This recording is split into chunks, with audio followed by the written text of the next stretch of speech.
प्यारे बच्चों, आओ मैं तुम्हें दो चिड़ियों की कहानी सुनाती हूँ। एक दफ़ा का जिक्र है कि एक दरख्त के घोंसले में दो चिड़िया रहती थीं, मगर वो खुश नहीं थीं, हर वक्त उदास रहतीं। एक दिन दोनों चिड़िया घोंसले से निकलकर एक पत्थर पर बैठ गईं, मगर इनकी आंखों से उदासी झलक रही थी। चिड़िया उदास बैठी हुई थीं कि वहाँ से एक हाथी का गुजर हुआ।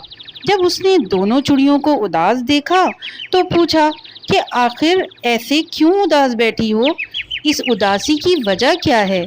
चिड़ियों ने कहा, यहाँ हमारे साथ कोई भी नहीं खेलता, सब अपने आप में मगन रहते हैं। हाथी ने कहा, तुम ये जगह छोड़ दो और मेरे साथ चलो, देखो हम सब मिलकर रहेंगे। दोनों को हाथी की बात बहुत पसंद आई और दोनों उसके साथ चलने लगीं। हाथी कहने लगा, आओ मेरी पीठ पर बैठ जाओ। इस तरह दोनों उसकी पीठ पर सवार हो गईं। अब उनकी खुशी की कोई इंतहा नहीं रही, क्योंकि उनको एक हमदर्द साथी मिल गया था। रास्ते में आते जाते लोग देखने लगे। हाथी ने एक नहर देखी। नहर को पार करते हुए दोनों चिड़ियाँ बहुत खुश हुईं। नहर के किनारे पहुंचकर हाथी ने सूंड में पानी भरकर इन चिड़ियों को नहलाना शुरू किया। फिर दोनों ने एक पत्थर पर बैठकर अपने आप को सुखाया और हाथी भी वहीं बैठ गया।